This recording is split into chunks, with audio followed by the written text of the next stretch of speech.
Salam sejahtera dan kasih Tuhan kita Yesus Kristus. Tema firman Tuhan yang saya ingin bagikan pada hari ini, menjadi domba yang baik. Yang terdapat di dalam pembacaan kita dalam Mazmur 23 ayat 1 sampai yang ke-6. Kalau kita membaca seluruh pasal ini, maka kita akan menemukan bagaimana Daud memiliki ketergantungan kepada Allah dalam segala aspek kehidupannya. Apa yang dia ungkapkan adalah merupakan sebuah pengalamannya dengan Tuhan, di mana Allah selalu memperhatikan, Allah selalu mencukupi semua kebutuhan dan akan melindungi dari rasa takut dan bahaya. Itu sebabnya ketika dia menulis pasal 23 ini adalah sebuah ungkapan iman. Ini adalah sebuah pernyataan iman Daud kepada Allah, bahwa Tuhan yang dia kenal adalah Tuhan yang dapat diandalkan seperti seorang gembala yang tidak pernah jauh dari domba-dombanya. Mazmur 23 lahir dari sebuah pengalamannya dengan Tuhan. Itu sebabnya betapa pentingnya kita memiliki pengalaman dengan Tuhan, berjalan bersama dengan Tuhan. Seperti Daud. Sehingga kita melihat mengapa Daud tidak merasa takut dan khawatir dalam hidupnya. Dia tidak merasa takut. Daud banyak mengalami tantangan. Daud banyak mengalami ancaman dalam hidupnya. Tetapi dia tidak merasa takut, dia tidak merasa khawatir. Karena dia tahu bahwa Tuhan yang dia kenal adalah Tuhan yang bisa diandalkan. Dalam ayat yang ke-1 berkata, Tuhan adalah gembalaku, takkan kekurangan aku. Ketika Daud berkata bahwa Tuhan adalah gembalaku, takkan kekurangan aku, ini membuktikan bahwa Daud itu sangat mengenal Allah yang dia sembah. Daud sangat mengenal Tuhan yang dia sembah, Tuhan yang dia percayai. Domba itu sangat mengenal suara gembalanya. Sebab itu jadilah domba yang baik. Karena domba yang baik itu mendengarkan, bahkan mentaati suara gembala. Di dalam Yohanes pasal 10 ayat 27 dan 28, domba-dombaku mendengarkan suaraku dan aku mengenal mereka dan mereka mengikut aku. Dan aku memberikan hidup yang kekal kepada mereka, dan mereka pasti tidak akan binasa sampai selama-lamanya, dan seorang pun tidak akan merebut mereka dari tanganku. Di sini kita melihat bahwa bagaimana domba-dombaku, dikatakan domba-dombaku mendengarkan suaraku dan aku mengenal mereka dan mereka mengikut aku. Domba sangat mengenal suara gembalanya. Domba memiliki roh penundukan diri terhadap pemimpin, baik itu pemimpin jasmani maupun pemimpin rohani yang Tuhan tempatkan dalam kehidupan kita. Kita sebagai orang-orang percaya, pastikan bahwa kualitas karakter yang kita miliki adalah karakter seorang domba, bukan karakter seorang kambing. Sangat berbeda. Karakter kambing dengan karakter domba itu sangat berbeda. Biarlah kita memiliki karakter seperti domba. Kalau di dalam ayat 27, domba itu mengenal gembalanya, bahkan dikatakan dia mengikuti aku. Orang yang memiliki karakter domba, dia tidak akan kehilangan keselamatan. Kalau kita memiliki karakter domba, maka Tuhan akan memelihara kita. Bahkan dikatakan tidak seorang pun akan merebut mereka dari tanganku. Ini jaminan daripada Tuhan. Tuhan sangat memperhatikan domba-dombanya. Dan Tuhan tidak akan membiarkan siapapun untuk merebut mereka dari tangan Tuhan. Termasuk nabi-nabi palsu, termasuk guru-guru palsu, mesias-mesias palsu tidak akan bisa merebut mereka dari tangan Tuhan. Tidak akan bisa menyesatkan domba-dombanya Allah. Karena Tuhan memproteksi, ya, Tuhan memproteksi domba-dombanya. Milikilah kualitas domba yang baik. Karena ketika kita memiliki karakter domba, maka Tuhan akan memelihara kehidupan kita. Ya. Domba sangat mengenal suara gembalanya. Ketika Daud berkata, Tuhan adalah gembalaku, membuktikan bahwa dia sebagai domba sangat mengenal suara gembalanya. Mau mengikuti apa yang Tuhan perintahkan, itulah domba. Punya roh ketaatan, punya roh pendidikan diri. Mau diajar, mau dituntun. Itulah domba. Hal yang kedua, apa yang membuat Daud tidak merasa takut dan khawatir? Kalau tadi Daud sangat mengenal Allahnya. Hal yang kedua, Daud memiliki penyerahan diri total kepada Allah. Dalam ayat yang kedua dan tiga, kita akan melihat di situ, Ia memberikan aku di padang yang berumput hijau, Ia membimbing aku ke air yang tenang, Ia menjegarkan jiwaku, Ia menuntun aku di jalan yang benar oleh karena namanya. Dikatakan di situ, Ia membaringkan aku di padang yang berumput hijau. Ia membimbing aku. Ada kata membimbing aku. Dia menuntun aku ke air yang tenang. Ada kata bimbing, ada kata tuntun. Membuktikan bahwa hanya orang-orang yang memiliki penyerahan total kepada Tuhan adalah orang-orang yang mau dibimbing, adalah orang-orang yang mau dituntun oleh Tuhan. Ini yang dimiliki oleh Daud. Karakter yang dimiliki, bahwa dia punya karakter domba yang memiliki penyerahan total kepada sang gembala. Domba sangat bergantung kepada gembalanya. Ya. Domba tidak bisa hidup berjalan sendiri, berbeda dengan kambing. Ya. Domba tidak bisa mencari makan sendiri, dia harus dituntun oleh sang gembala. Ya.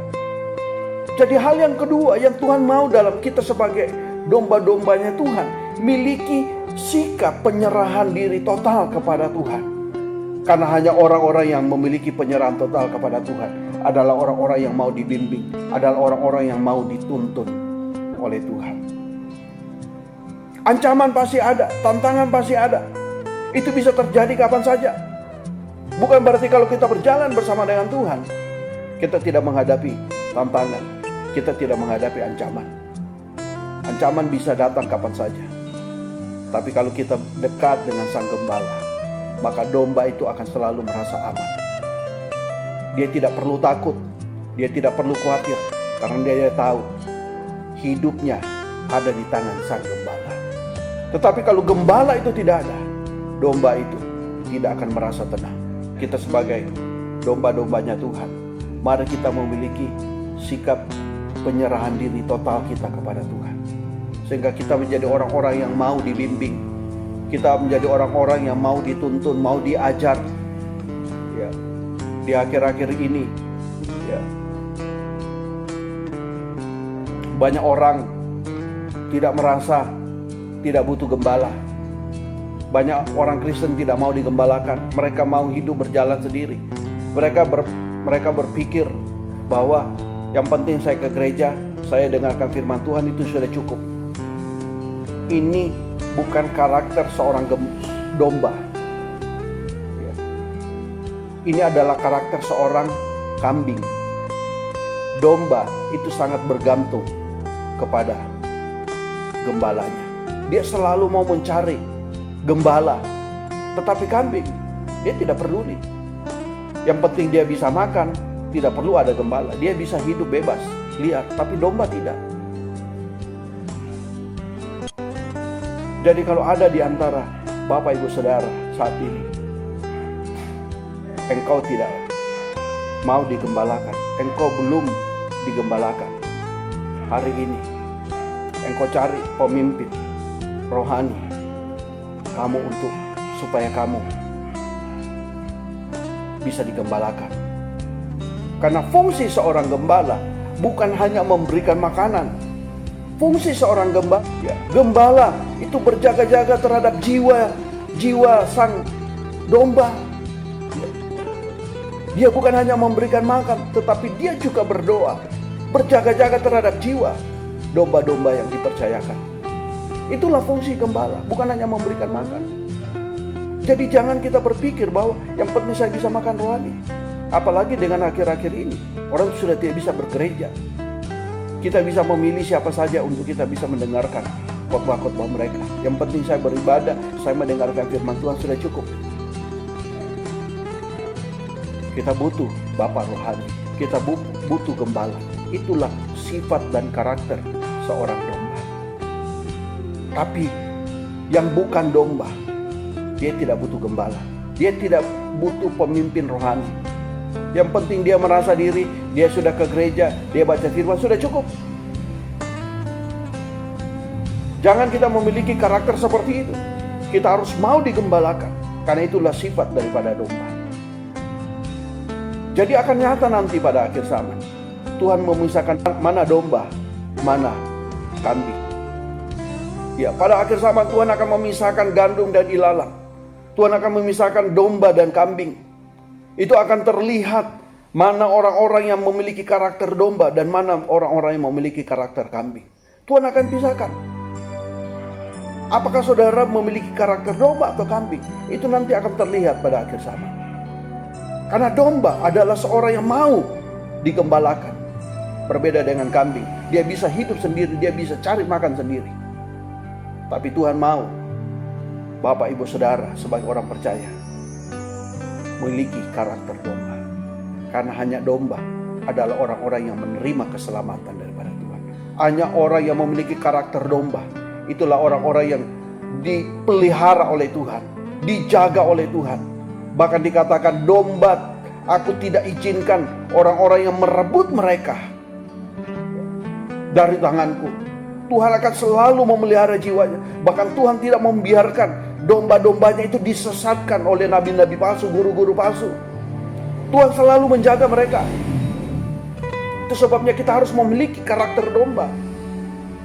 Yang mau digembalakan, yang mau dibimbing, yang mau diajar, ya, yang mau dituntun. Karena akhir zaman ini banyak pemberontak-pemberontak. Kata firman Tuhan, mereka tidak mau dituntun, mereka tidak mau diajar. Merasa diri hebat, merasa diri pintar, merasa diri bisa. Ya. Ini yang terjadi orang-orang Kristen pada akhir zaman. Biarlah kita memiliki penyerahan diri total kepada Tuhan. Itulah karakter seorang domba yang baik. Tapi kalau kita tidak memiliki penyerahan total kepada Tuhan, kita tidak mau dibimbing, kita tidak mau diajar, kita tidak mau ditegur, itu bukan karakter seorang domba. Ya.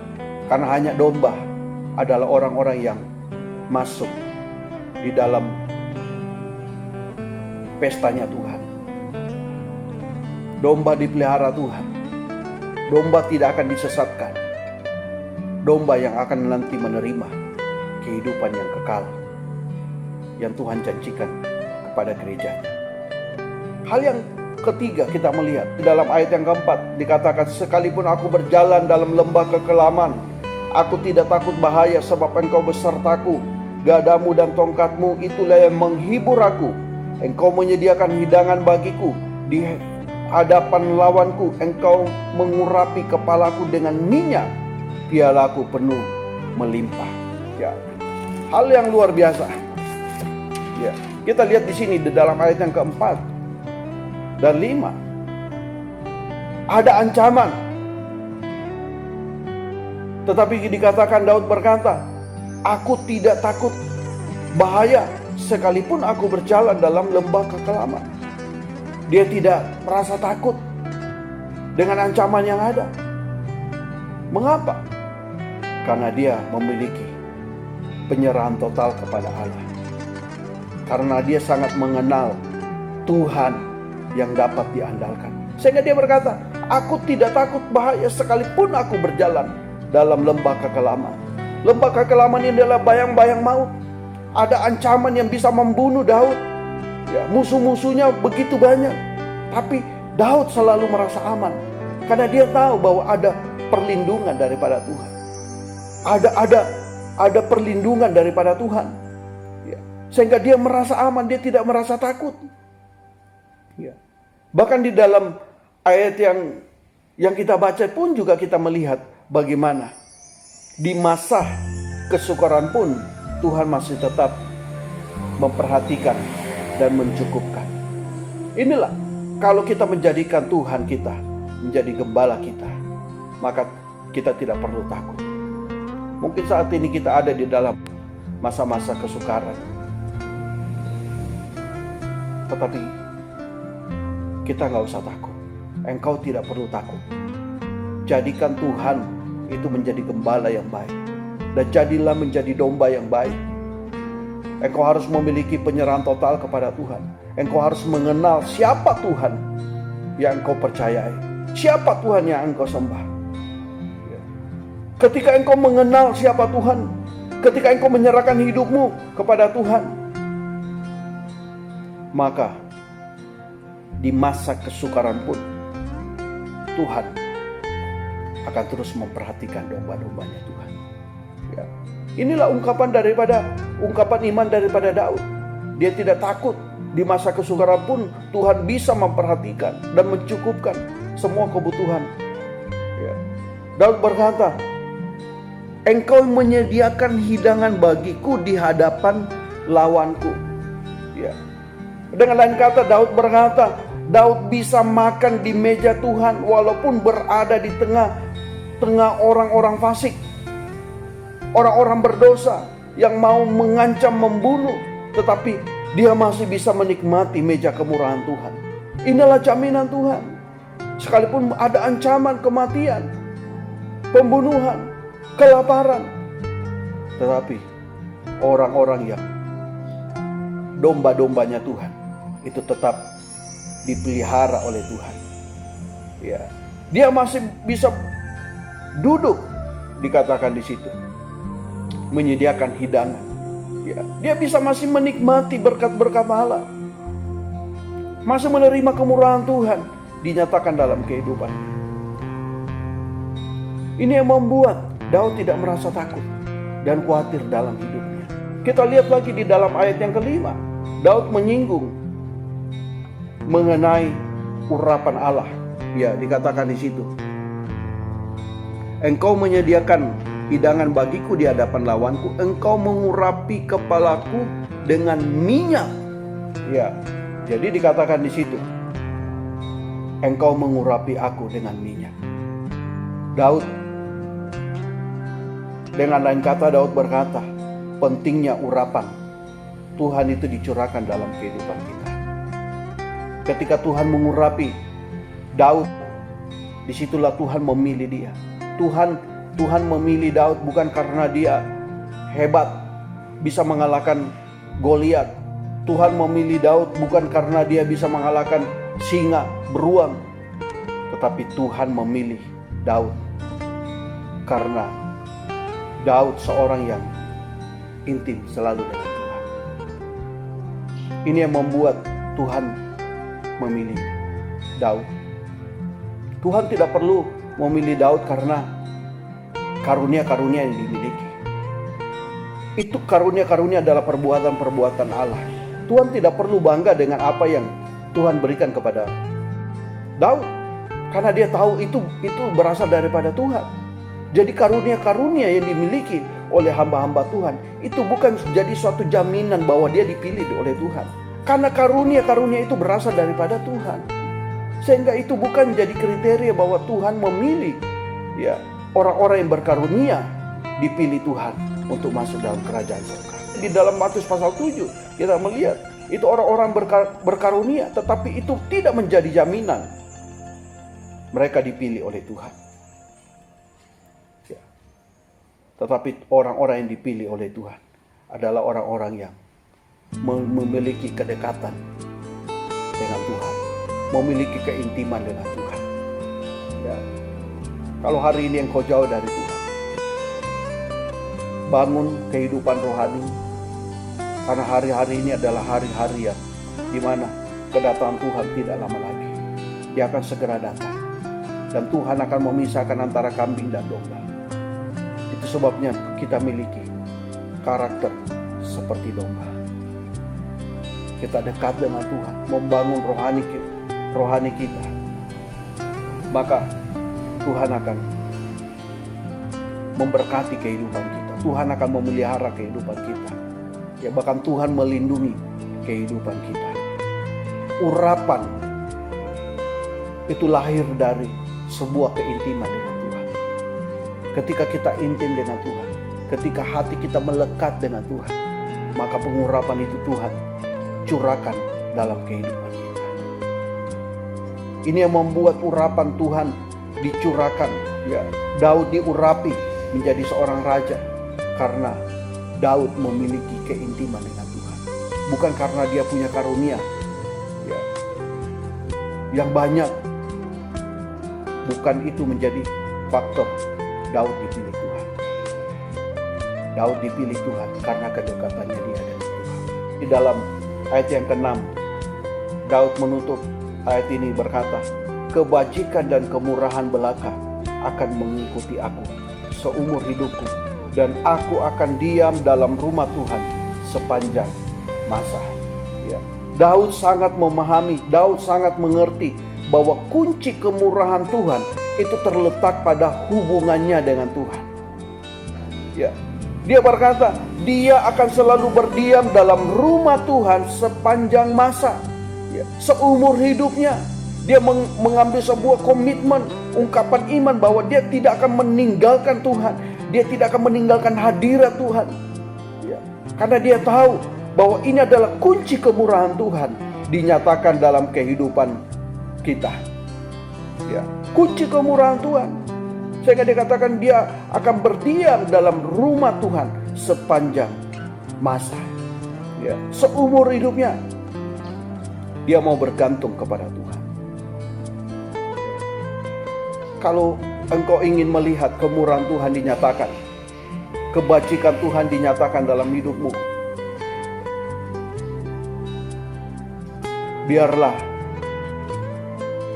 engkau mengerti dan memahami apa yang dilakukan oleh Daud.